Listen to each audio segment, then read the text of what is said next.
Hello guys, कैसे हो आप सभी। आई होप आप सभी अच्छे होंगे। तो आज हम लोग स्टार्ट करने वाले हैं इकोनॉमिक्स के टॉप 500 प्रश्नों की सीरीज को। जो भी बच्चे यूपी ट्रिपल एससी पेट के एग्ज़ाम की प्रिपरेशन कर रहे हैं, आज की क्लास उनके लिए है। काफ़ी महत्वपूर्ण क्लास है। काफ़ी वर्षों से जो एग्ज़ाम में क्वेश्चन पूछे गए हैं उसको हमने इसमें रखा है। तो आप लोग पूरी क्लास को अच्छे से देखिएगा। यहाँ से आपके 5 नंबर पक्के बनेंगे। तो दोस्तों, आप लोग पूरे क्लास को अच्छे से अंत तक देखिएगा। वीडियो अच्छी लगे तो अपने दोस्तों तक शेयर ज़रूर करिएगा। तो चलिए स्टार्ट करते हैं हम लोग आज की क्लास अपनी। हमारा आज का पहला क्वेश्चन देखते हैं। मानव की आर्थिक गतिविधियों का अध्ययन क्या कहलाता है। तो मानव की जो आर्थिक गतिविधियां हैं इसका अध्ययन अर्थशास्त्र यानी इकोनॉमिक्स कहलाता है। मानव की आर्थिक गतिविधियों का अध्ययन इकोनॉमिक्स कहलाता है। नेक्स्ट है, आधुनिक अर्थशास्त्र का जनक कौन है। तो एडम स्मिथ आपके आधुनिक अर्थशास्त्र के जनक है। कौन? Adam Smith. Next, the wealth of nation नामक पुस्तक किसने लिखी थी। मोस्ट इम्पॉर्टेंट प्रश्न है, इसको याद रखिएगा।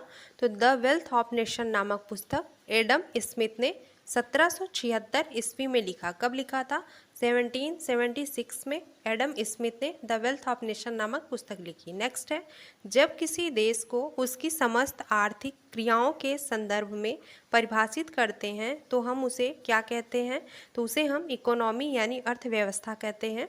जब किसी देश को उसकी समस्त आर्थिक क्रियाओं के संदर्भ में परिभाषित किया जाता है तो उसे ही हम अर्थव्यवस्था यानी इकोनॉमी कहते हैं। नेक्स्ट है, भारतीय अर्थव्यवस्था के जनक कौन है। तो भारतीय अर्थव्यवस्था के जनक पीवी नरसिम्हा राव हैं। कौन? पीवी नरसिम्हा राव भारतीय अर्थव्यवस्था के जनक हैं। नेक्स्ट है, उदारीकरण का जनक किसे कहा जाता है। तो डॉक्टर मनमोहन सिंह को उदारीकरण का जनक कहते हैं। किनको? डॉक्टर मनमोहन सिंह को। अगला है, अर्थशास्त्र में नोबेल पुरस्कार पाने वाले पहले भारतीय अर्थशास्त्री कौन थे। तो अमर्त्य सेन थे, जिनको 1998 में अर्थशास्त्र में नोबेल पुरस्कार मिला था, जो कि अर्थशास्त्र में नोबेल पुरस्कार पाने वाले पहले भारतीय अर्थशास्त्री थे। अमर्त्य सेन 1998 ईस्वी में मिला था, इसको याद रखिएगा, इंपॉर्टेंट है। अगला है, अमर्त्य सेन को किस वर्ष भारत रत्न दिया गया था। तो 1999 में इनको भारत रत्न प्रदान किया गया था। कब? 1999 ईस्वी में।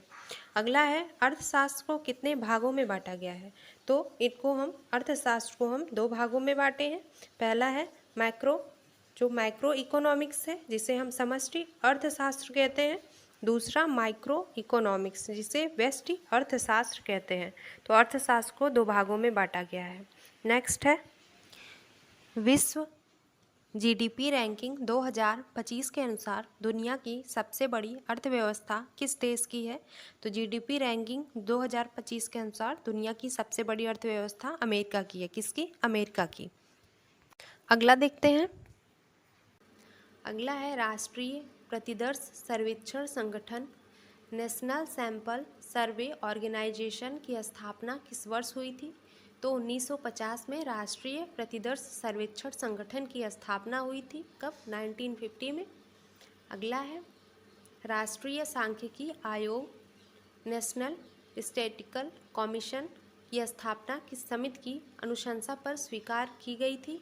तो सी रंगाराजन जो समिति है उसकी अनुशंसा पर नेशनल स्टैटिस्टिकल कमीशन की स्थापना की गई थी। और स्थापना कब हुई थी? 2005 में। और जिसका मुख्यालय नई दिल्ली में है। इम्पॉर्टेंट है, याद रखिएगा। नेक्स्ट है, राष्ट्रीय सांख्यिकी दिवस नेशनल स्टैटिस्टिक्स डे प्रतिवर्ष किसके जन्म दिवस पर मनाया जाता है।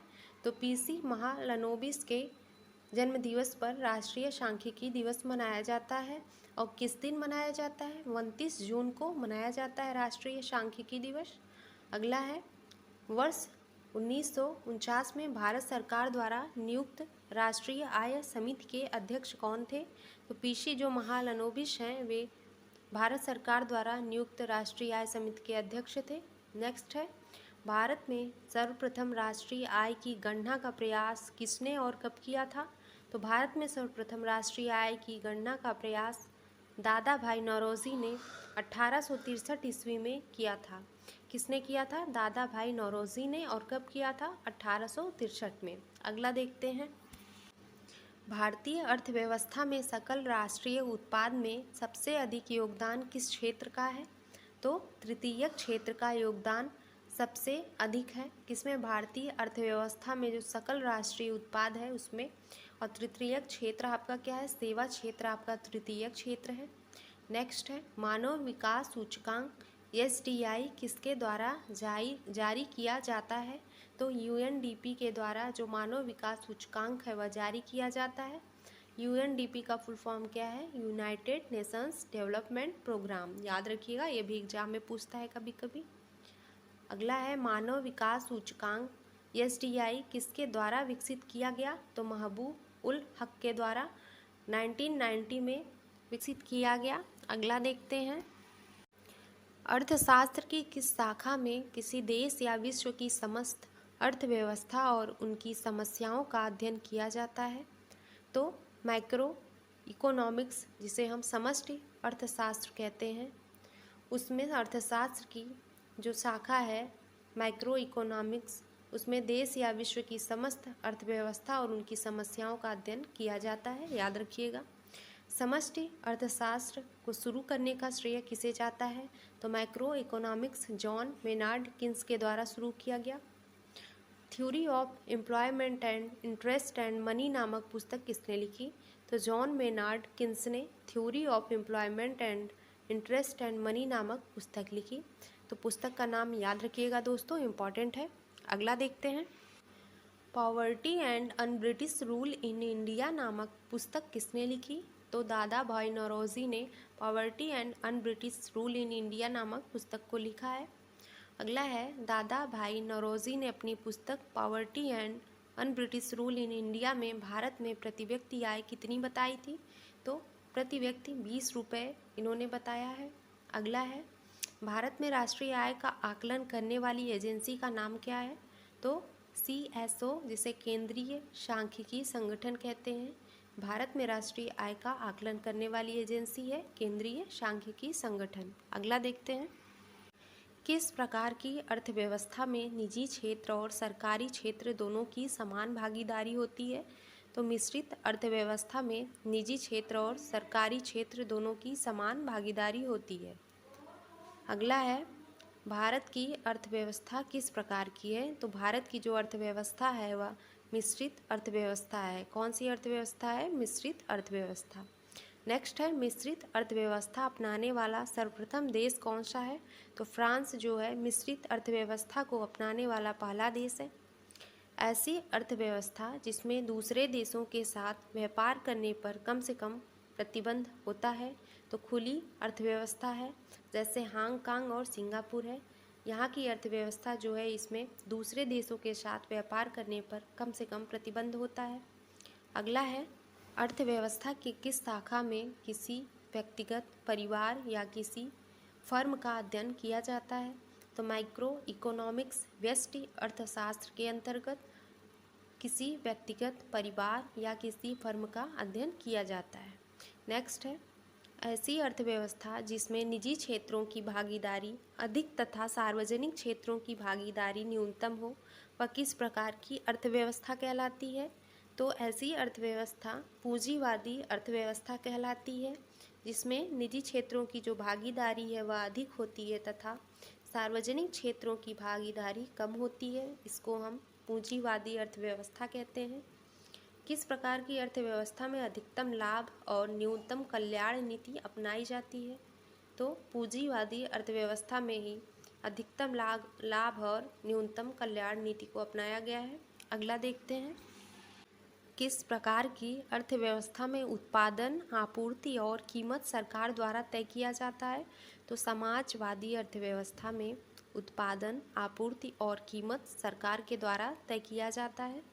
नेक्स्ट है, न्यूनतम लाभ और अधिकतम कल्याण की नीति किस अर्थशास्त्र के अंतर्गत अपनाई गई है? तो न्यूनतम लाभ और अधिकतम कल्याण की जो नीति है वह समाजवादी अर्थव्यवस्था के अंतर्गत अपनाई गई है। अगला है, विश्व के किस देश का मुख्य रूप से समाजवादी अर्थव्यवस्था को अपनाया गया है? तो रूस के द्वारा मुख्य रूप से समाजवादी जो अर्थव्यवस्था है उसको अपनाया गया है। नेक्स्ट है, वह अर्थव्यवस्था जिसमें ना तो आयात और ना ही निर्यात होता है वह कैसी अर्थव्यवस्था कहलाती है? तो बंद अर्थव्यवस्था कहलाती है वह, जिसमें ना तो आयात है और ना ही निर्यात। जैसे कि आपका उत्तर कोरिया है, वहाँ की कैसी अर्थव्यवस्था है? एक बंद अर्थव्यवस्था है। यानी कि ना तो आयात है ना ही निर्यात। अगला देखते हैं, भारत की अर्थव्यवस्था की आर्थिक गतिविधियों को कितने क्षेत्रों में बांटा गया है? तो भारत की जो अर्थव्यवस्था है उसकी आर्थिक गतिविधियों को कुल 3 क्षेत्रों में बांटा गया है। पहला प्राथमिक क्षेत्र, दूसरा द्वितीयक क्षेत्र और तीसरा तृतीयक क्षेत्र है, जो कि 3 क्षेत्र हैं भारत की अर्थव्यवस्था की आर्थिक गतिविधियों का। नेक्स्ट है, अर्थव्यवस्था का कौन सा क्षेत्र प्रत्यक्ष रूप से पर्यावरण पर निर्भर करता है? तो प्राथमिक क्षेत्र जो है भूमि, जल, वनस्पति, खनिज, कृषि, पशुपालन, मत्स्य पालन और खनन प्राथमिक क्षेत्र के अंतर्गत आते हैं। अर्थव्यवस्था का जो प्राथमिक क्षेत्र है वह प्रत्यक्ष रूप से पर्यावरण पर निर्भर करता है, याद रखिएगा। इसके अंतर्गत जो भी आया है इम्पॉर्टेंट है, एग्जाम में पूछता है। अगला देखते हैं, राष्ट्रीय योजना समिति नेशनल प्लानिंग कमेटी का गठन किसके द्वारा किया गया था? तो राष्ट्रीय योजना समिति का गठन सुभाष चंद्र बोस के द्वारा किया गया था। नेक्स्ट है, राष्ट्रीय विकास समिति का अध्यक्ष कौन होता है? तो भारत का जो प्रधानमंत्री है वह राष्ट्रीय विकास समिति का अध्यक्ष होता है।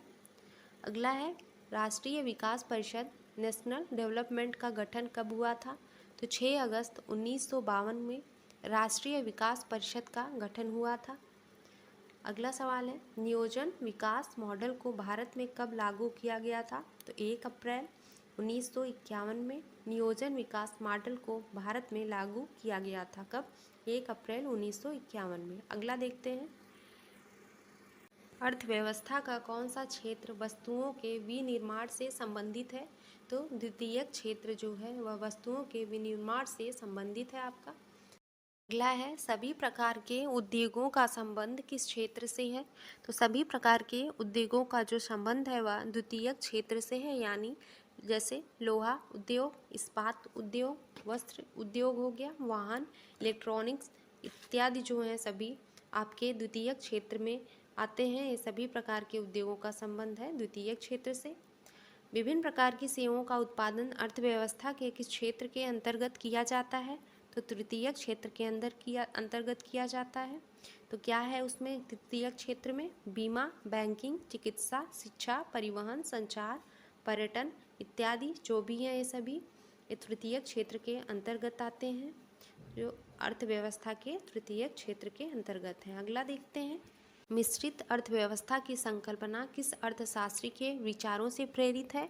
तो जॉन मेनार्ड किन्स के विचारों से प्रेरित है आपकी मिश्रित अर्थव्यवस्था की संकल्पना। अगला है, अर्थशास्त्र में नोबेल पुरस्कार प्राप्त करने वाले भारतीय मूल के दूसरे व्यक्ति कौन है? तो अभिजीत बनर्जी। और पहले कौन है? अमर्त्य सेन। अर्थशास्त्र में सबसे पहले अमर्त्य सेन को नोबेल पुरस्कार मिला था और अर्थशास्त्र में नोबेल पुरस्कार पाने वाले भारतीय मूल के दूसरे व्यक्ति अभिजीत बनर्जी हैं, जिनको 2019 में मिला था नोबेल पुरस्कार अर्थशास्त्र में। अगला है, किस अर्थव्यवस्था में राष्ट्रीय आय और प्रति व्यक्ति आय एक निर्धारित स्तर से ऊपर पाई जाती है? तो जो विकसित अर्थव्यवस्था है उसमें राष्ट्रीय आय और प्रति व्यक्ति आय एक निर्धारित स्तर से ऊपर पाई जाती है। नेक्स्ट है, हस्तक्षेप का सिद्धांत का प्रतिपादन किसने किया था? तो एडम स्मिथ ने किया था। नेक्स्ट है, गांधीवादी अर्थव्यवस्था किस सिद्धांत पर आधारित है? गांधीवादी अर्थव्यवस्था न्यास सिद्धांत पर आधारित है। नेक्स्ट है, समाजवादी अर्थव्यवस्था का जनक किसे माना जाता है? तो कार्ल मार्क्स को समाजवादी अर्थव्यवस्था का जनक माना जाता है। किन्हें? कार्ल मार्क्स को। नेक्स्ट है, भारतीय अर्थव्यवस्था के उदारीकरण का अग्रदूत किसे कहा जाता है? तो डॉक्टर मनमोहन सिंह को भारतीय अर्थव्यवस्था के उदारीकरण का अग्रदूत कहा जाता है। नेक्स्ट है, किसी अर्थव्यवस्था में होने वाले मात्रात्मक परिवर्तन को क्या कहते हैं? तो आर्थिक समृद्धि, इकोनॉमिक ग्रोथ हम लोग कहते हैं किसी अर्थव्यवस्था में होने वाली मात्रात्मक परिवर्तन को। प्रति व्यक्ति समग्र उत्पादन और प्रति व्यक्ति भौतिक पूंजी में वृद्धि क्या दर्शाती है? तो प्रति व्यक्ति समग्र उत्पादन और प्रति व्यक्ति भौतिक पूंजी में जो वृद्धि है वह आर्थिक समृद्धि को दर्शाती है। अगला है, किसी भी देश के लिए आर्थिक समृद्धि का सबसे उपयुक्त मापदंड किसे माना जाता है? तो प्रति व्यक्ति वास्तविक आय को किसी भी देश के लिए आर्थिक समृद्धि का सबसे उपयुक्त मापदंड माना जाता है। अगला है, भारतीय अर्थव्यवस्था ने किस वर्ष सर्वाधिक आर्थिक समृद्धि दर प्राप्त की थी? तो सर्वाधिक जो इकोनॉमिक ग्रोथ रेट है उसको 2006 से 2007 के बीच में 9.6 जो प्रतिशत है उसको प्राप्त किया था। कितना दर प्राप्त था? 9.6%। अगला है, सकल घरेलू उत्पादन जीडीपी में परिवर्तन की दर क्या कहलाती है? तो आर्थिक विकास दर जो इकोनॉमिक डेवलपमेंट रेट है वह सकल घरेलू उत्पादन में परिवर्तन की दर कहलाती है। अगला, हिंदू वृद्धि दर का संबंध किससे है? तो राष्ट्रीय आय से संबंधित है। हिंदू वृद्धि दर जो हिंदू ग्रोथ रेट है। अगला है, भारत में सिक्कों की ढलाई किन स्थानों पर होती है? तो मुंबई, कोलकाता, हैदराबाद, नोएडा, यहाँ पे सिक्कों की ढलाई की जाती है। नेक्स्ट है, भारत में 1 रुपये का नोट किसके द्वारा जारी किया जाता है? तो वित्त मंत्रालय के द्वारा जो 1 रुपये का नोट है उसको जारी किया जाता है। और 1 रुपये के नोट पर किसके हस्ताक्षर होते हैं? तो वित्त सचिव के हस्ताक्षर जो हैं 1 रुपये के नोट पर होते हैं। अगला है, 1 रुपये के अलावा अन्य नोटों पर किसके हस्ताक्षर होते हैं? तो आरबीआई गवर्नर जो हैं उनके हस्ताक्षर किए जाते हैं 1 रुपये के नोट के अलावा जितने भी नोट हैं।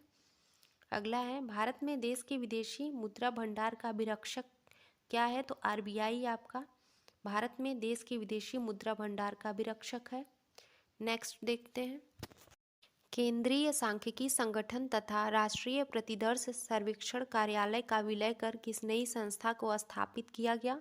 तो वह नई संस्था राष्ट्रीय सांख्यिकी कार्यालय जो है उसकी स्थापना हुई थी। किसके स्थान पर? केंद्रीय सांख्यिकी संगठन तथा राष्ट्रीय प्रतिदर्श सर्वेक्षण कार्यालय जो था उसका विलय करके। अगला है, भारत में आर्थिक नियोजन की पृष्ठभूमि किसने तैयार की थी? तो एम.एस.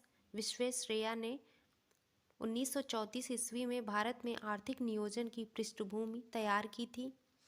अगला है, वर्ष 1944 में गांधी जी जो गांधीवादी योजना है वह किसने प्रतिपादित किया था? तो नारायण अग्रवाल ने 1944 में गांधीवादी योजना को प्रतिपादित किया था।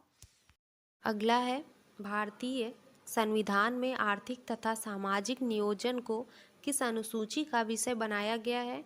तो समवर्ती सूची का विषय बनाया गया है जो भारतीय संविधान में आर्थिक तथा सामाजिक नियोजन है।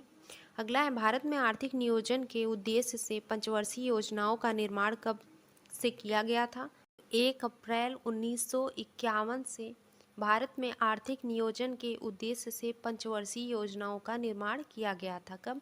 1 अप्रैल 1951 में। भारत में पंचवर्षीय योजनाओं के निर्माण के लिए किस आयोग का गठन किया गया था? तो भारत में पंचवर्षीय योजनाओं के निर्माण के लिए योजना आयोग का गठन जो है किया गया था।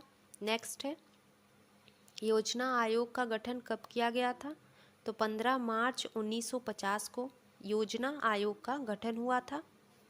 अगला है, पंचवर्षीय योजना के निर्माण के लिए गठित योजना आयोग की अध्यक्षता किसके द्वारा की जाती थी? तो प्रधानमंत्री के द्वारा पंचवर्षीय योजनाओं को निर्माण के लिए जो गठित योजना आयोग है उसकी अध्यक्षता की जाती थी, प्रधानमंत्री करता था। अगला देखते हैं, किसके द्वारा पंचवर्षीय योजनाओं को मंजूरी दी जाती थी? तो राष्ट्रीय विकास परिषद के द्वारा पंचवर्षीय योजनाओं को मंजूरी दी जाती थी। नेक्स्ट है, राष्ट्रीय विकास परिषद का गठन कब किया गया था? तो 6 अगस्त 1952 को राष्ट्रीय विकास परिषद का गठन हुआ था। अगला है, भारत में किस व्यक्ति द्वारा पंचवर्षीय योजना की अवधारणा पेश की गई थी? तो पंडित जवाहरलाल नेहरू के द्वारा पंचवर्षीय योजना की जो अवधारणा है उसको पेश किया गया था। अगला है, पहली पंचवर्षीय योजना का कार्यकाल कब से कब तक रहा था? तो 1951 से 1956 तक पहली पंचवर्षीय योजना का कार्यकाल रहा। पहली पंचवर्षीय योजना किस मॉडल पर आधारित थी? तो हेरोड डोमर मॉडल जो था उस पर आपकी प्रथम पंचवर्षीय योजना आधारित थी।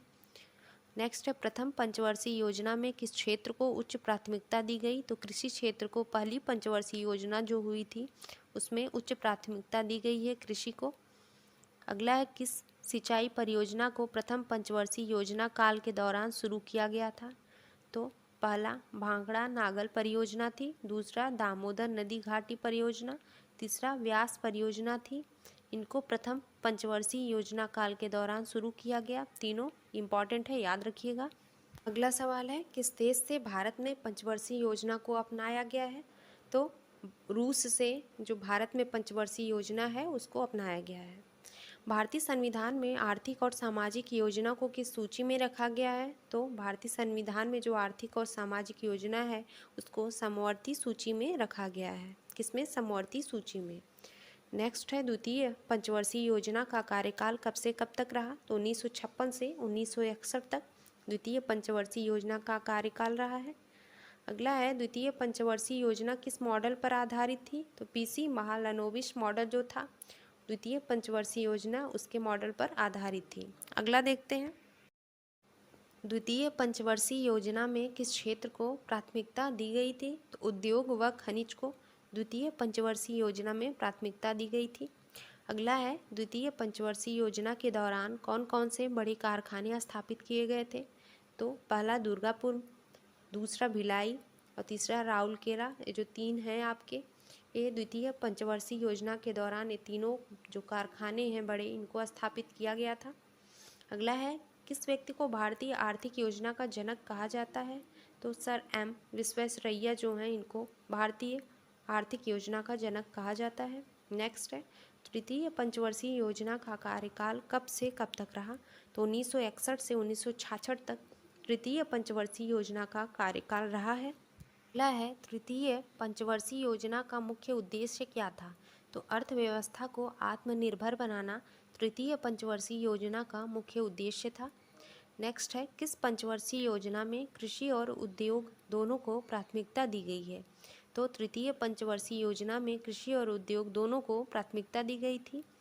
अगला है, Bokaro iron and steel industry की स्थापना किस देश की सहायता से की गई है? तो रूस की सहायता से झारखंड में 1964 ईस्वी में Bokaro iron and steel industry की स्थापना की गई है। याद रखिएगा, इंपॉर्टेंट है, मोस्ट। अगला है, किस क्रांति की शुरुआत तृतीय पंचवर्षीय योजना के कार्यकाल के समय हुई थी? तो हरित क्रांति की शुरुआत जो है तृतीय पंचवर्षीय योजना के कार्यकाल में हुई थी।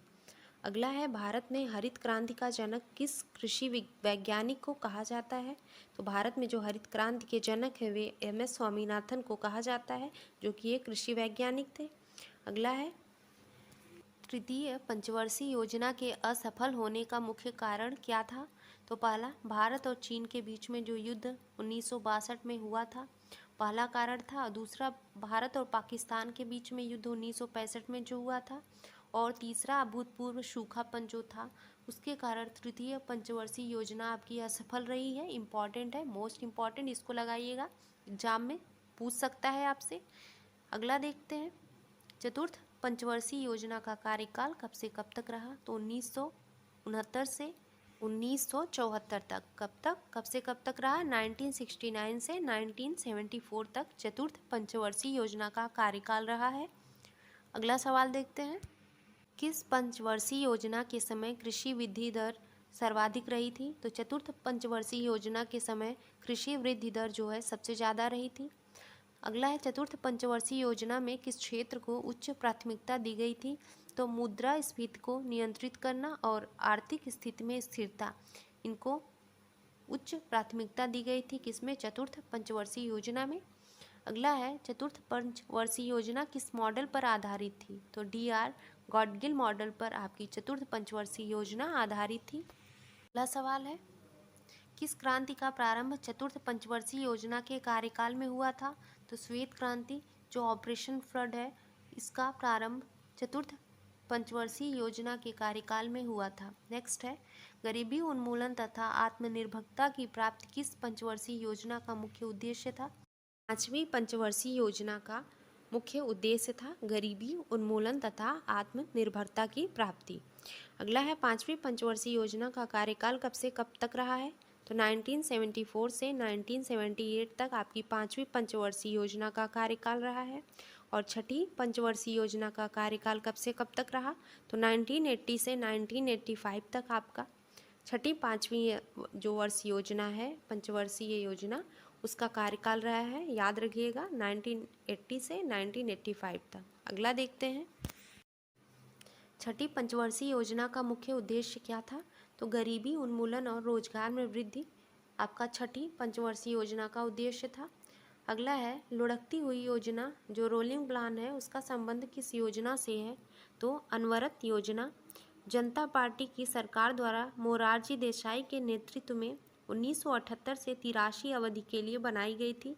जो अनवरत योजना है आपकी, इसको हम लुढ़कती हुई योजना से संबंधित रखते हैं। अगला देखते हैं, भोजन, काम और उत्पादन का नारा किस पंचवर्षीय योजना के कार्यकाल में दिया गया था?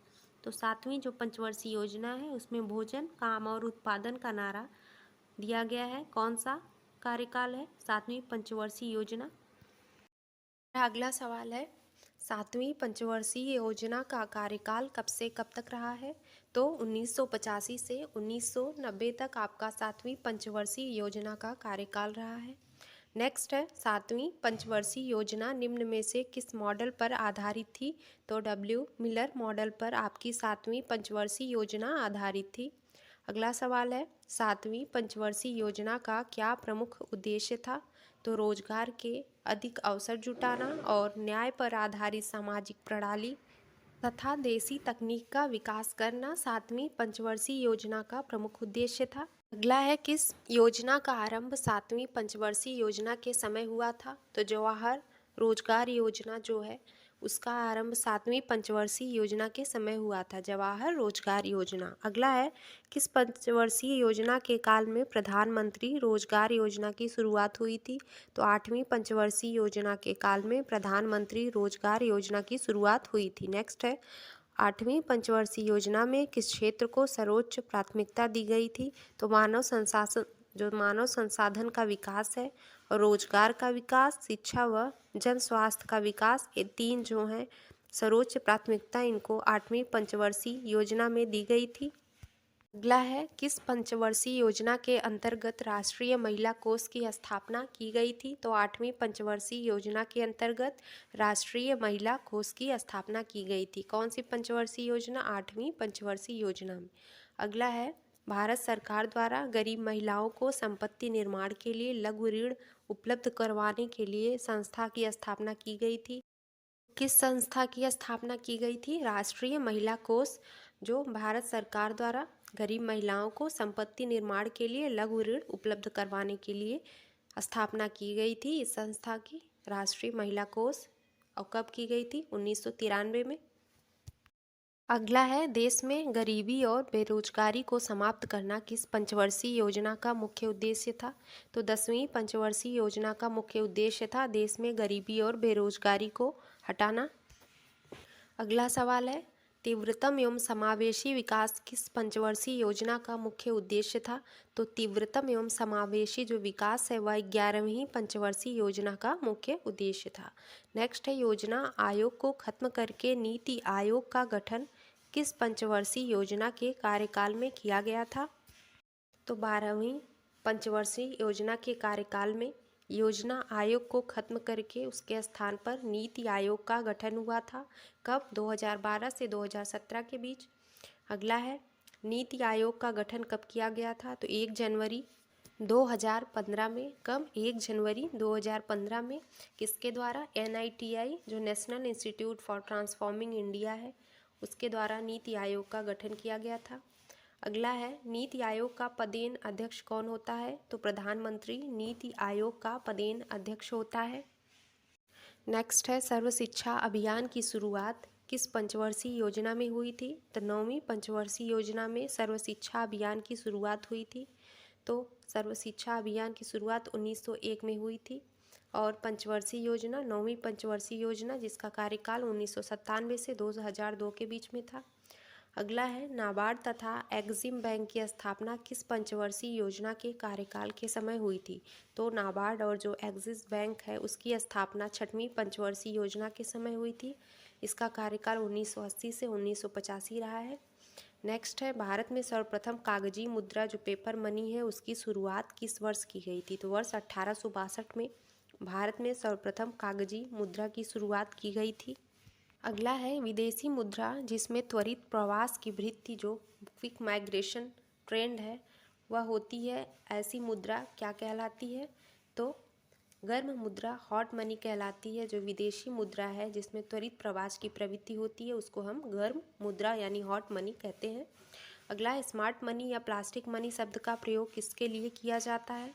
तो क्रेडिट या डेबिट कार्ड के लिए हम लोग स्मार्ट मनी या प्लास्टिक मनी शब्द का प्रयोग करते हैं। अगला है बिटकॉइन क्रिप्टो करेंसी का प्रचलन किसने शुरू किया था? तो सातोशी नाकामोतो ने बिटकॉइन क्रिप्टो करेंसी का प्रचलन शुरू किया था। क्या नाम है? Satoshi Nakamoto.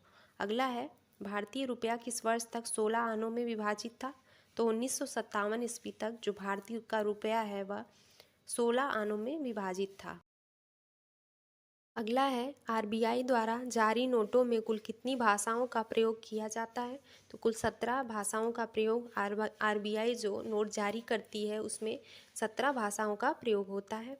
अगला है वह मुद्रा जिसका वास्तविक एवं अंकित मूल्य बराबर हो उसे हम क्या कहते हैं? तो उसे हम प्रमाणिक मुद्रा स्टैंडर्ड मनी के नाम से जानते हैं। वह मुद्रा जिसका वास्तविक एवं अंकित मूल्य बराबर हो। अगला है विशेष आहरण अधिकार जो स्पेशल ड्रॉइंग राइट यानी एसडीआर किस प्रकार की मुद्रा का उदाहरण है? तो कृत्रिम मुद्रा आर्टिफिशियल मनी है वह विशेष आहरण अधिकार जो है। अगला देखते हैं भारत में मुद्रा गुणक मनी मल्टीप्लायर को किस रूप में परिभाषित किया जाता है?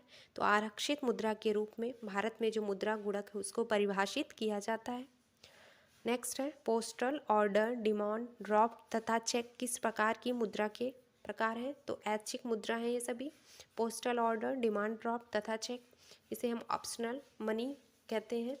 अगला है मुद्रा प्रसार जो है करेंसी एक्सपेंशन से क्या तात्पर्य है? तो अर्थव्यवस्था में ऊंची कीमतों का होना ही मुद्रा प्रसार है।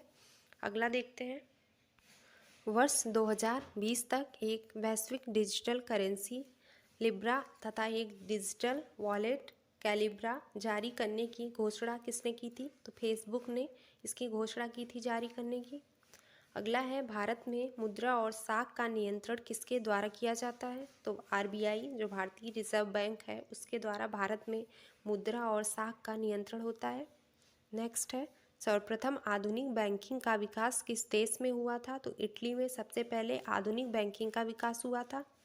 अगला है भारतीय रिजर्व बैंक आरबीआई जो है उसकी स्थापना किस वर्ष हुई थी? तो 1935 में भारतीय रिजर्व बैंक की स्थापना की गई थी। अगला है भारत में केंद्रीय बैंक की स्थापना का प्रथम प्रयास किस आयोग ने किया था? तो चैम्बरलिन आयोग ने वर्ष 1914 ईस्वी में भारत में केंद्रीय बैंक की स्थापना का प्रथम प्रयास किया था। अगला है इंपीरियल बैंक ऑफ इंडिया को स्थापना किस वर्ष की गई थी? तो इसकी स्थापना जो इंपीरियल बैंक ऑफ इंडिया है इसकी स्थापना 1921 में की गई थी। कब? 1921 में। अगला है भारतीय रिजर्व बैंक को कितने मूल्य तक के करेंसी नोट छापने का अधिकार प्राप्त है?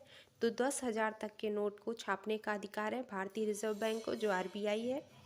नेक्स्ट है भारतीय रिजर्व बैंक के प्रथम गवर्नर कौन थे? तो सर ओसबॉर्न स्मिथ आपके भारतीय रिजर्व बैंक के प्रथम गवर्नर थे। अगला है भारत में पांचवी ऐसी मुद्रा जिसका अपना प्रतीक है यानी किस कौन सी ऐसी विश्व की पांचवी मुद्रा है जिसका अपना खुद का सिंबल है? तो भारतीय रुपया है जिसका रुपया सिंबल है आपका। अगला है भारतीय रुपये का प्रतीक चिन्ह किसके द्वारा डिजाइन किया गया है? तो उदय कुमार के द्वारा 2010 में भारतीय रुपये का प्रतीक चिन्ह डिजाइन किया गया है। नेक्स्ट है नरसिंह वर्मन समिति का संबंध किससे है? तो बैंकिंग संरचना के सुधारों से नरसिंह समिति का संबंध है। अगला है भारत में व्यावसायिक बैंकों द्वारा साख सृजन जो क्रिएटिव क्रिएशन है उसका नियंत्रण कौन करता है? तो आरबीआई जो भारतीय रिजर्व बैंक है वह भारत में व्यावसायिक बैंकों द्वारा साख सृजन का नियंत्रण करता है। अगला है भारतीय रिजर्व बैंक का मुख्यालय कहाँ स्थित है? तो मुंबई में भारतीय रिजर्व बैंक का मुख्यालय है। नेक्स्ट है भारत में केंद्रीय बैंक और बैंकों का बैंक किसे कहते हैं? तो आरबीआई को हम केंद्रीय बैंक और बैंकों का बैंक भी कहते हैं। नेक्स्ट है भारत में सिक्के जारी करने तथा नियंत्रित करने का कार्य कौन करता है? तो आरबीआई जो भारतीय रिजर्व बैंक है वह भारत में सिक्के जारी करने तथा उनको नियंत्रित करने का कार्य करता है। अगला है प्रथम क्षेत्रीय ग्रामीण बैंक रीजनल रूरल बैंक की स्थापना किस वर्ष की गई थी? तो 1975 ईस्वी में प्रथम क्षेत्रीय ग्रामीण बैंक की स्थापना की गई थी। कब? 1975 में। अगला है, भारत का प्रथम निजी बैंक कौन सा था? तो इलाहाबाद जो बैंक है उसको भारत का प्रथम निजी बैंक कहा जाता है। अगला है, वाणिज्य बैंक किसके लिए साख का स्रोत है? तो कारपोरेट उद्योग के लिए जो कॉमर्शियल पेपर है, वाणिज्य पत्र, उसका शाख का स्रोत है उसके लिए। अगला है, इंद्रधनुष योजना का संबंध किससे है? तो बैंकों में वित्तीय सुधार से संबंधित है आपकी इंद्रधनुष योजना जो है। अगला है, भारतीय रिजर्व बैंक का लेखा वर्ष अकाउंटिंग ईयर की अवधि है तो 1 जुलाई से 30 जून तक। अगला देखते हैं, वर्ष 2008 में वित्तीय क्षेत्रों में सुधार हेतु जिस समिति का गठन किया गया था उसके अध्यक्ष कौन थे? रघुराम राजन। कौन थे? रघुराम राजन। अगला देखते हैं, वाणिज्यिक बैंक किस सूची के अंतर्गत आता है? तो संघ सूची के अंतर्गत वाणिज्यिक बैंक आपका आता है। विश्व का प्रथम केंद्रीय बैंक कौन सा था? तो स्वेरिजेस रिक्स बैंक जो स्वीडन में है, जिसकी स्थापना 1668 ईस्वी में हुई थी। तो विश्व का प्रथम केंद्रीय बैंक स्वेरिजेस रिक्स बैंक है, याद रखिएगा, और जिसकी स्थापना 1668 में हुई थी। अगला है, भारतीय रिजर्व बैंक के प्रथम भारतीय गवर्नर कौन थे? तो आरबीआई के प्रथम भारतीय गवर्नर सीडी देशमुख, जिनका कार्यकाल था 1943 से 1949 के बीच। अगला है, आरबीआई किस प्रणाली के तहत करेंसी नोट जारी करता है? तो नियत न्यूनतम आरक्षण प्रणाली के तहत आरबीआई करेंसी नोट को जारी करता है। अगला है, भारतीय रिजर्व बैंक को कुल कितना रिजर्व कोष अपने पास रखना होता है? तो 200 करोड़ जो रिजर्व कोष है उसको भारतीय रिजर्व बैंक को अपने पास रखना होता है। अगला है, किस आयोग की सिफारिश पर आरबीआई की स्थापना की गई थी? तो हिल्टन यंग आयोग। कौन सा है? हिल्टन यंग आयोग, इसकी सिफारिश पर आरबीआई की स्थापना की गई थी। तो इम्पॉर्टेंट है दोस्तों, याद रखिएगा। अगला है, भारतीय रिजर्व बैंक का राष्ट्रीयकरण किस वर्ष में किया गया था? तो 1 जनवरी 1949 को भारतीय रिजर्व बैंक का राष्ट्रीयकरण हुआ था। नेक्स्ट है, आरबीआई के राष्ट्रीयकरण के समय जो गवर्नर थे वे कौन थे? तो सीडी देशमुख जो थे वे आरबीआई के राष्ट्रीयकरण के समय गवर्नर थे। कौन थे? देशमुख थे। अगला देखते हैं, आरबीआई का राष्ट्रीयकरण कब हुआ? तो 1 जनवरी 1949 को किया गया आरबीआई का राष्ट्रीयकरण। अगला है, सीडी देशमुख का कार्यकाल क्या था? तो 11 अगस्त 1943 से 30 जून 1949 तक जो देशमुख है, सीडी देशमुख, उनका कार्यकाल रहा है। अगला है, कोई भी बैंक अपनी शाखा का स्थानांतरण किसकी अनुमति के बिना नहीं कर सकता? तो आरबीआई के अनुमति के बिना कोई भी बैंक अपनी शाखा का स्थानांतरण नहीं कर सकता है। नेक्स्ट है, भारत के विदेशी व्यापार से संबंधित आंकड़े किसके द्वारा एकत्रित और प्रकाशित किए जाते हैं? तो आरबीआई के द्वारा भारत के विदेशी व्यापार से संबंधित आंकड़े जो हैं एकत्रित और प्रकाशित किए जाते हैं भारतीय रिजर्व बैंक के द्वारा। अगला है, पंजाब नेशनल बैंक की स्थापना किस वर्ष की गई थी? 1894 ईस्वी में पंजाब नेशनल बैंक की स्थापना हुई थी। कब? 1894 ईस्वी में। अगला है, भारत का पहला व्यापारिक बैंक कौन सा था? तो जनरल बैंक ऑफ इंडिया, जिसकी स्थापना 1786 में हुई, भारत का पहला व्यापारिक बैंक है आपका। अगला है, बैंक ऑफ हिंदुस्तान की स्थापना किस वर्ष की गई थी? तो 1719 में, 1790 में आपकी बैंक ऑफ हिंदुस्तान की स्थापना हुई थी। अगला है, भारतीयों द्वारा प्रबंधित सीमित दायित्व का प्रथम भारतीय बैंक कौन सा था? तो अवध कॉमर्शियल बैंक, जिसकी स्थापना 1881 में हुई। नेक्स्ट है, पूर्ण रूप से भारतीयों द्वारा प्रबंधित बैंक कौन सा था? तो पंजाब नेशनल बैंक जो है वह पूर्ण रूप से भारतीयों द्वारा प्रबंधित बैंक था। अगला है, बैंक ऑफ बंगाल की स्थापना कब हुई? तो 1806 में बैंक ऑफ बंगाल की स्थापना हुई। कब? 1806 में। अगला है, बैंक ऑफ बॉम्बे की स्थापना कब हुई? तो 1840 ईस्वी में आपकी बैंक ऑफ बॉम्बे की स्थापना हुई थी। और बैंक ऑफ मद्रास की स्थापना तो 1843 में। कब? 1843 में। तो तीनों याद रखिएगा, स्थापना कब कब हुई थी, एग्जाम में पूछ सकता है, इंपॉर्टेंट है। नेक्स्ट है, किन 3 बैंकों को मिलाकर इंपीरियल बैंक ऑफ इंडिया की स्थापना की गई? तो आपका जो बैंक ऑफ बंगाल है, बैंक ऑफ बॉम्बे है, बैंक ऑफ मद्रास, इन तीनों बैंकों को मिला के इंपीरियल बैंक ऑफ इंडिया की स्थापना की गई थी आपकी। ये भी याद रखिएगा। डेट इनकी स्थापना की और कैसे इंपीरियल बैंक ऑफ इंडिया की स्थापना हुई, इन तीनों बैंकों को मिला के। नाम याद रखिएगा, इम्पॉर्टेंट है। अगला है 1 जुलाई 1955 में राष्ट्रीयकरण के उपरांत इंपीरियल बैंक ऑफ इंडिया को किस नाम से जाना गया, तो स्टेट बैंक ऑफ इंडिया यानी एसबीआई के नाम से जाना गया। 1 जुलाई 1955 ईस्वी में जो राष्ट्रीयकरण के उपरांत इंपीरियल बैंक ऑफ इंडिया है उसको हम लोग किस नाम से जाने, स्टेट बैंक ऑफ इंडिया के। अगला देखते हैं, किस वर्ष 8 क्षेत्रीय बैंकों को राष्ट्रीयकरण कर स्टेट बैंक के सहायक का दर्जा दिया गया, तो 1959 ईस्वी में 8 क्षेत्रीय बैंकों को राष्ट्रीयकरण कर स्टेट बैंक के सहायक का दर्जा दिया गया था। अगला है एसबीआई की विज्ञापन पंक्ति है, क्या है, with you all the way. क्या, with you all the way SBI की आपकी विज्ञापन की पंक्ति है। अगला है भारत का सबसे बड़ा व्यापारिक बैंक कौन सा है, तो एसबीआई आपका state bank of India Bharat का सबसे बड़ा व्यापारिक बैंक है। अगला है एसबीआई जो है स्टेट बैंक ऑफ इंडिया, इसका मुख्यालय कहाँ है, तो मुंबई में। और एसबीआई की स्थापना कब हुई थी, तो 1 जुलाई 1955 में आपकी एसबीआई की स्थापना हुई, जिसका मुख्यालय मुंबई में है। अगला सवाल है, भारत में कितने करेंसी नोट छापने की प्रेस या मुद्रालय हैं, तो 4 हैं भारत में करेंसी नोट छापने की प्रेस।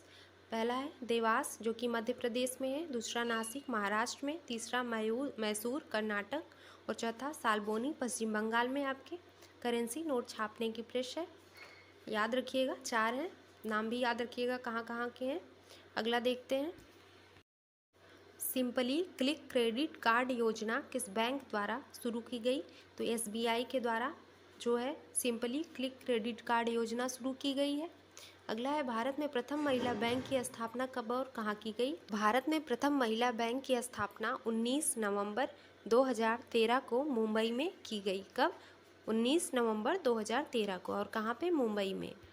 अगला है भारत के किस बैंक ने सबसे पहले चीन में अपनी शाखा स्थापित की थी, तो स्टेट बैंक ऑफ इंडिया ने सबसे पहले चीन में अपनी शाखा स्थापित की। अगला है भारत में पहला इस्लामिक बैंक कहाँ स्थापित किया गया था, कोच्चि केरल में भारत का पहला इस्लामिक बैंक स्थापित किया गया था। अगला है प्रथम बैंक कार्ड कब और किस देश द्वारा निर्गत किया गया था, तो बैंक ऑफ अमेरिका द्वारा 1959 में प्रथम बैंक क्रेडिट कार्ड निर्गत किया गया था। अगला देखते हैं, अगला है भारत के किस व्यावसायिक बैंक ने सबसे पहले चलती फिरती एटीएम मोबाइल एटीएम सेवा की शुरुआत की थी, तो आईसीआईसीआई बैंक ने भारत का व्यावसायिक बैंक है, उसने सबसे पहले चलती फिरती एटीएम सेवा की शुरुआत की थी। अगला है क्षेत्रीय ग्रामीण बैंक की स्थापना कब हुई थी, तो 2 अक्टूबर 1975। कब, 2 अक्टूबर 1975 में। अगला है नाबार्ड की स्थापना कब हुई, तो 1982 में आपकी नाबार्ड की स्थापना हुई। नाबार्ड का फुल फॉर्म देखिए, national bank for agriculture and rural development. NABARD का फुल फॉर्म है, याद रखिएगा, एग्जाम में पूछ लेता है कभी कभी। नेक्स्ट है नाबार्ड का मुख्यालय कहाँ है, तो मुंबई में नाबार्ड का मुख्यालय स्थित है। अगला है बैंकों के पूंजी पर्याप्तता कैपिटल एडिक्वेंसी के मापन के लिए किस अंतर्राष्ट्रीय मानक का प्रयोग किया जाता है, तो बेसल मानक का प्रयोग बैंकों की पूंजी पर्याप्तता के मापन में किया जाता है। नेक्स्ट है किस समिति की अनुशंसा पर नाबार्ड राष्ट्रीय कृषि एवं ग्रामीण विकास बैंक इसे बोलते हैं, इसकी स्थापना की गई थी, तो शिवरमन सिंह समिति के द्वारा 1982 में नाबार्ड की स्थापना की गई थी। अगला है ग्रामीण अवसंरचना विकास कोष रूरल इंफ्रास्ट्रक्चर डेवलपमेंट फंड का संचालन कौन करता है, तो नाबार्ड आपका ग्रामीण अवसंरचना विकास कोष का संचालन करता है। अगला सवाल है किस समिति की अनुशंसा पर भारत में जोखिम परिसंपत्तियों के 9% न्यूनतम पूंजी पर्याप्तता जो मिनिमम कैपिटल एडिक्वेंसी है इसका प्रावधान किया गया है, तो नरसिम्हन समिति जो है उसकी अनुशंसा पर इसका प्रावधान किया गया है। कौन सी समिति है, नरसिम्हन समिति। नेक्स्ट है कर्ज को लौटाने में समर्थ होने के बावजूद जानबूझकर कर्ज न लौटाने वाले ऋणी को किस नाम से जाना जाता है, तो इरादतन चूककर्ता जो विलफुल डिफॉल्टर होते हैं उनके नाम से हम लोग जानते हैं, जो कर्ज को लौटाने में तो समर्थ होते हैं परंतु जान करके कर्ज को नहीं लौटाते हैं, इनको हम इरादतन चूककर्ता बोलते हैं। अगला है आयात निर्यात बैंक। एक्सिस बैंक कब स्थापित हुआ था?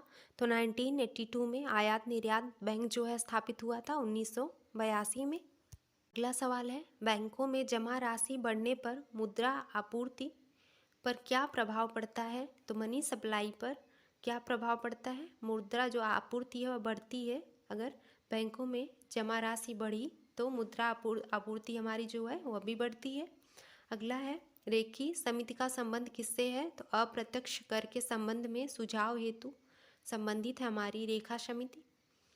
जब निश्चित समय अवधि में अधिकांश वस्तुओं एवं सेवाओं के मूल्यों में सामान्य स्तर से अधिक वृद्धि होने लगती है तो उसे हम क्या कहते हैं? उसे कहते हैं मुद्रास्फीति। क्या कहते हैं? मुद्रास्फीति। नेक्स्ट देखते हैं। अगला सवाल है भारत में मुद्रास्फीति दर का माप किस आधार पर किया जाता है? तो उपभोक्ता मूल्य सूचकांक, थोक मूल्य सूचकांक तथा श्रमिक के जीवन निर्वाह सूचकांक के आधार पर भारत में मुद्रास्फीति दर का माप किया जाता है। अगला है औद्योगिक कर्मकारों के लिए उपभोक्ता कीमत सूचकांक कौन जारी करता है? तो श्रम ब्यूरो जो है वह औद्योगिक कर्मचारियों के लिए उपभोक्ता कीमत सूचकांक को जारी करता है। अगला है जब वस्तुओं के मूल्य में वृद्धि होती है तो मुद्रा के मूल्य में कमी किस कारण आती है? तो मुद्रास्फीति के कारण मुद्रा के मूल्य में कमी आती है। किसके कारण? मुद्रास्फीति के कारण। अगला देखते हैं मुद्रास्फीति एवं बेरोजगारी दर के मध्य संबंध किसके द्वारा दर्शाया जाता है? तो फिलिप्स वक्र के द्वारा मुद्रास्फीति एवं बेरोजगारी दर के मध्य संबंध को दर्शाया जाता है। अगला है वाणिज्य बैंक जो कॉमर्शियल बैंक है सरकार को किस माध्यम से उधार देता है? तो सांविधिक तरलता अनुपात के माध्यम से जो वाणिज्य बैंक है वह सरकार को उधार देता है। अगला है भारत में व्यापारिक बैंकों की देनदारियों में सबसे महत्वपूर्ण अंश किसका है? तो सावधि जमाएं जो फिक्स्ड डिपॉजिट है उसका भारत में व्यापारिक बैंकों की देनदारियों में सबसे महत्वपूर्ण अंश है। अगला देखते हैं हेलीकॉप्टर मुद्रा की अवधारणा का प्रतिपादन सर्वप्रथम किस अमेरिकी अर्थशास्त्री ने किया था? तो मिल्टन फ्रीडमैन ने हेलीकॉप्टर मुद्रा की अवधारणा का प्रतिपादन सबसे पहले किया था जो कि अमेरिकी अर्थशास्त्री थे। अगला है वह स्थिति जब मुद्रास्फीति और मुद्रा अपस्फीति जो इन्फ्लेशन है और डिफ्लेशन की अवस्था साथ साथ उपस्थित हो तो उसे हम क्या कहते हैं? उसे हम लोग स्क्यूफ्लेशन कहते हैं। क्या कहते हैं? स्क्यूफ्लेशन। अगला है मुद्रास्फीति एवं मंदी की एक साथ उपस्थिति क्या कहलाती है? उसे हम लोग गतिहीन स्फीति बोलते हैं, स्टैगफ्लेशन। अगला देखते हैं ऋण की सीमाओं में परिवर्तन करना साख नियंत्रण की किस रीत के प्रयोग द्वारा संभव है?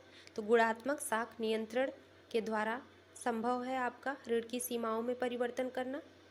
वस्तुओं एवं सेवाओं के सामान्य कीमत स्तर में सतत गिरावट किस कारण होती है? तो डिफ्लेशन के कारण और स्फीति के कारण आपका वस्तुओं एवं सेवाओं के सामान्य कीमत में गिरावट होती है। मौद्रिक नीतियों की समीक्षा कितने अंतराल पर की जाती है? तो प्रत्येक 2 माह के उपरांत आपकी मौद्रिक नीतियों की समीक्षा की जाती है। कितने अंतराल पर? प्रत्येक 2 माह के अंतराल पे।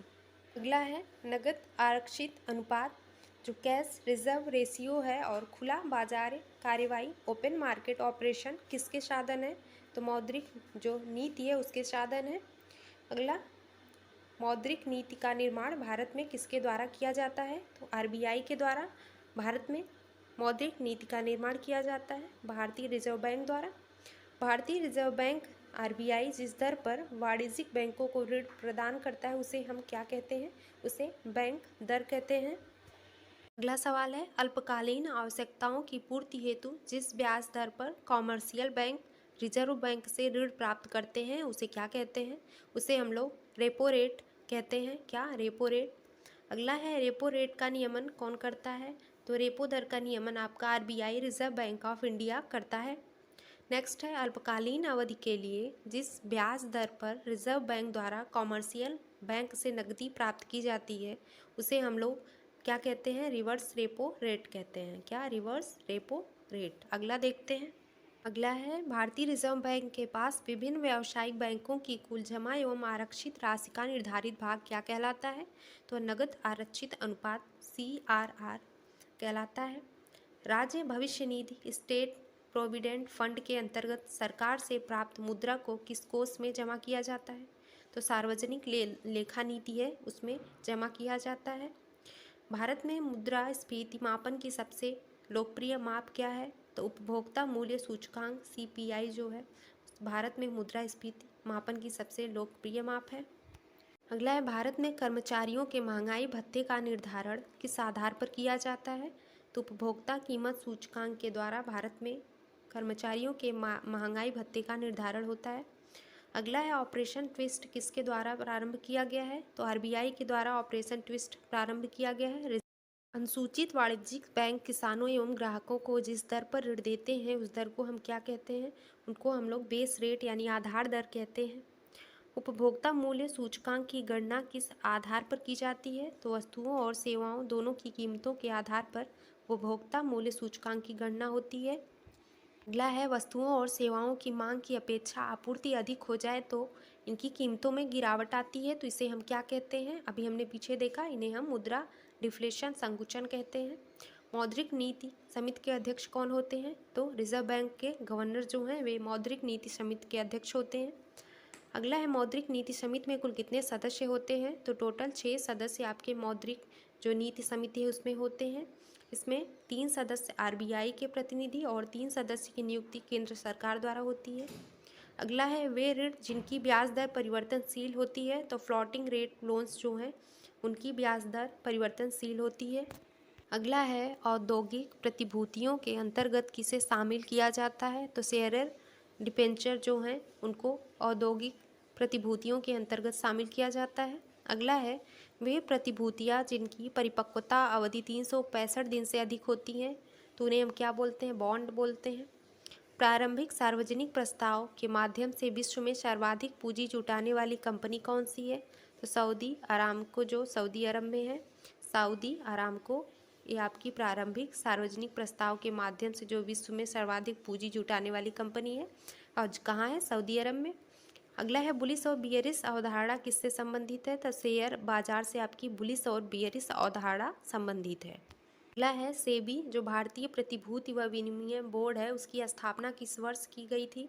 तो भारतीय प्रतिभूति व विनिमय बोर्ड की स्थापना 12 अप्रैल 1988 को हुआ था। अगला है, भारतीय स्टॉक मार्केट का विनियमन और पर्यवेक्षण किसके द्वारा किया जाता है? तो सेबी के द्वारा, जो भारतीय प्रतिभूति व विनिमय बोर्ड है उसके द्वारा किया जाता है।